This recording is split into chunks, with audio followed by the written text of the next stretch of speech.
She was always saying sorry for walking too fast, for laughing too loud, for taking up space. Apologizing had become her second language. In crowded elevators, in forgotten group chats, even for existing in rooms she had every right to be in. She moved like a shadow, always shrinking herself, always adjusting to make others comfortable, even when it hurt. People noticed her, but only when they needed something. She was the kind of woman everyone relied on, but no one truly saw. And when she lost her apartment during the winter storm 2 years ago, not a single person from her so-called community showed up. She slept the first night under a bridge with her coat zipped up to her chin, holding her breath against the cold.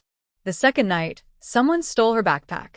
By the end of the week, she stopped asking for help.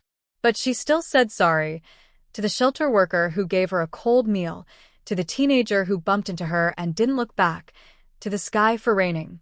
No one knew what she used to be. No one knew what she still carried. Because hidden inside a single locket she wore under her shirt was a chip. Not jewelry. Not decoration. A literal microchip. One she designed.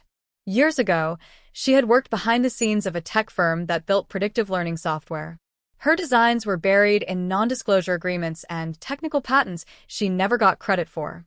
A deal gone wrong left her with nothing but a prototype, too dangerous to publish, too powerful to ignore. And so she disappeared.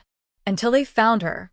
One cold afternoon, she was warming her hands near a dumpster fire behind a hardware store when a group of young interns from a local startup passed by. One of them made a snide remark. Something about how some people just don't try hard enough. Another laughed, pointing out the dirt on her coat. She didn't say a word, just stared.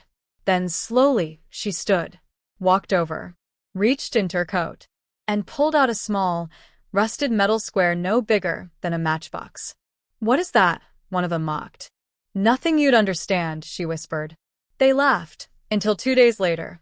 That same intern found their cloud storage hacked, their personal project stolen, their passwords scrambled with code that traced back to nowhere.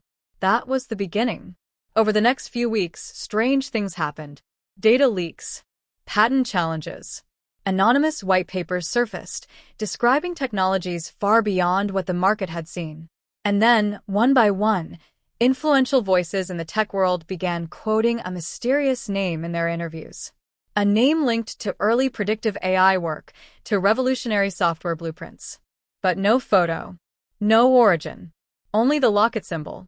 Meanwhile, she stayed in the shadows, quietly observing, until one evening, a podcast producer, known for spotlighting underestimated women in tech, found a sealed envelope on his doorstep. Inside, a full blueprint for a neural mapping interface and a handwritten note. Asterisk, stop giving credit to men who built ladders off stolen steps. Asterisk. The next day, she walked into a public tech expo wearing the same tattered coat she wore on the streets. No makeup, no entourage, just a pair of gloves and a flash drive. She waited in line like everyone else. When it was her turn to speak during open demo hour, the room barely looked up until she plugged in her drive and began explaining her design in calm, razor-sharp detail. Within minutes, the audience was silent. By the time she finished, the organizers were scrambling to figure out who she was. Tech influencers pulled out phones. Investors whispered in back corners. But she didn't stay. She left before the applause. Later that week, her face showed up in a YouTube video titled "The Homeless Woman Who Built the Future." It trended for 3 days. But she didn't respond. Not online. Not in person. Because that wasn't her win. Her real victory came a week later, when she walked back into the cafe where the interns once laughed at her, and this time, they stood. They stood for her. No more shrinking. No more apologies. She bought herself a cup of coffee, sat down by the window, and began writing her own name across the top of a patent form. The chip she once wore in secret?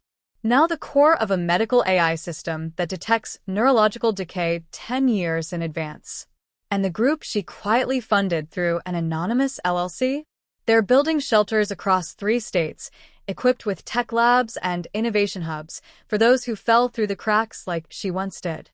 But the final twist? The prototype wasn't the only one.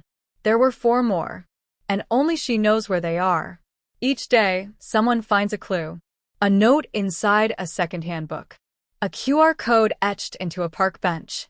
A string of code posted anonymously on a forgotten subreddit. She doesn't leave apologies anymore. She leaves opportunities. Because the day she stopped apologizing was the day the world started listening.